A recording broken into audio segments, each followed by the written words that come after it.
આજે અમારી ડુચકવાડા જિલ્લા પંચાયતની ફોરણા સીટની ચારે ગામ ફોરણા, ગોગલ, ઓઢા અને સરદારપુરા એની અમારા તાલુકા પંચાયતના કોંગ્રેસના ઉમેદવાર દિનેશભાઈ ભગવાનભાઈ પટેલ, અમારી જિલ્લાના ઉમેદવાર નાનજીભાઈ કમાભાઈ પટેલની એક સંયુક્ત સભા હતી. આપ જોયું આજે બનાસકાંઠાના સાંસદ જ્ઞાનીબેન ઠાકોર, અમારા દિલ્હીથી એઆઈસીસીના પ્રભારી સુભાષિનીજી યાદવ, અમારા પૂર્વ ધારાસભ્ય શિવાભાઈ ભુરિયા અને અમારું સમગ્ર કોંગ્રેસનું નેતૃત્વ આજે ફોરણા મુકામે આવ્યું હતું અને બધા જ લોકોને અપીલ કરી.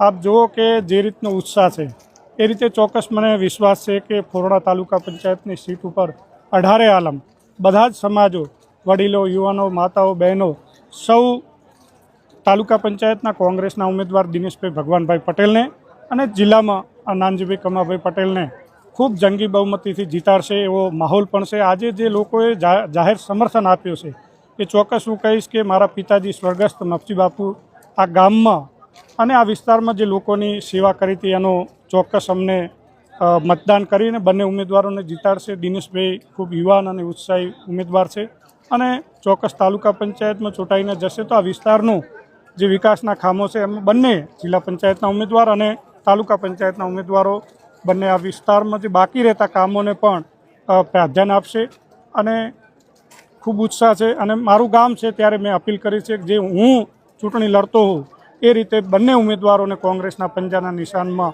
મત આપીને વિજય બનાવે.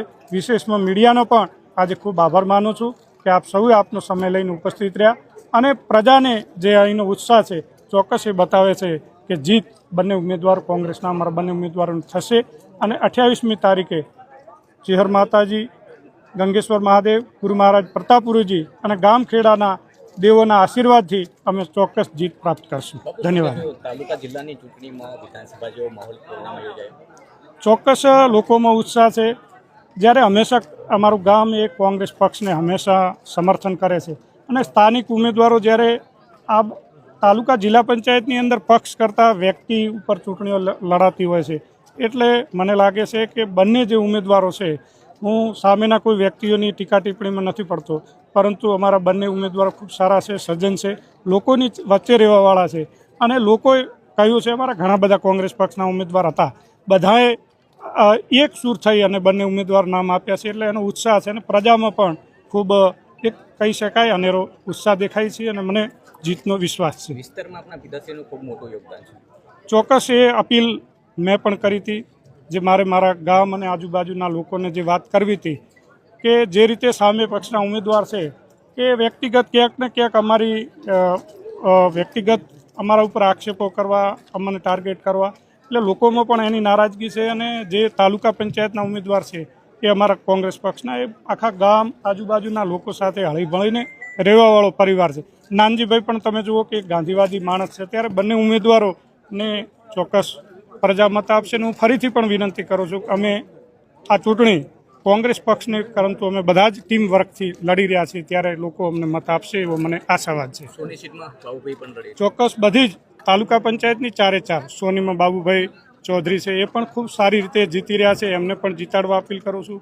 એ જ રીતે અમારા પૂર્વ ધારાસભ્ય શિવાભાઈ ભુરિયાના દીકરા ભાઈ શ્રી નારણભાઈ ચૂંટણી લડે છે, એમને પણ જંગી બહુમતીથી જીતાડવા અપીલ કરું છું. ડુચકવાડા સીટમાં અમારા દલિત ઉમેદવાર બેન શ્રી દેવસીભાઈના ધર્મપત્ની ચૂંટણી લડે છે, એમને પણ જીતાડવા વિનંતી કરું છું.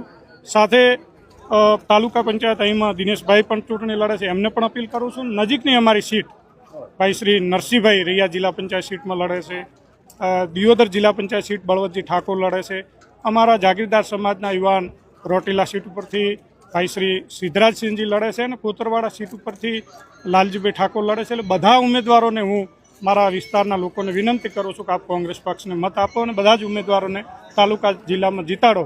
અને ચોક્કસ મને વિશ્વાસ છે કે તાલુકા પંચાયત પણ જે રીતે આજે અમે 2-3 તાલુકા પંચાયતના જિલ્લાનો પ્રવાસ કર્યો તો લોકોનો સ્વયંભૂ ઉત્સાહ છે અને તાલુકા પંચાયત ચોક્કસ કોંગ્રેસની બનશે એવો મને આશા. મત માટે જવું પડતું હોય છે, કેવા પ્રકારનો માહોલ છે ગામમાં, લોકો શું સમજે?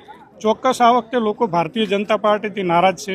આજે ખાતર નથી મળતું, ખેડૂતોને સિંચાઈની સુવિધાઓ નથી, બિયારણ મોંઘું થઈ ગયું છે, આજે ઘર પડતારના પ્લોટો પણ નથી, આજે લોકોને જે પાયાની સુવિધાઓ જે મળવી જોઈએ નથી મળતી, એટલે મોંઘવારીથી પણ લોકો ત્રાહિત છે.